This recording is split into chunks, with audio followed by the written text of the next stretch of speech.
Hindi ko kinakahiya ang magandang balita sapagkat ito ang kapangyarihan ng Diyos para sa kaligtasan ng bawat sumasampalataya, unay sa mga Hudyo at gayon din sa mga Griego.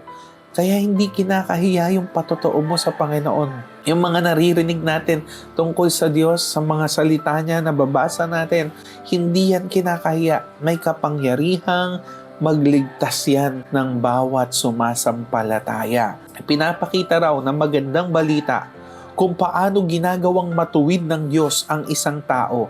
At ito ay sa pamamagitan ng pananampalataya, buhat sa simula hanggang sa wakas. Tulad ng sinasabi sa kasulatan, ang itinuring na matuwid ng Diyos sa pamamagitan ng pananampalataya ay mabubuhay. So we need to proclaim the good news nang sa gayon maraming sumampalataya sa Diyos, sa kaisa-isang anak ng Diyos na si Jesus. At tayo tuturing na matuwid at yan ay mag-ahatid sa atin sa buhay na walang hanggan, pananampalataya. Pero paano sila mananampalataya kung walang magsasalita?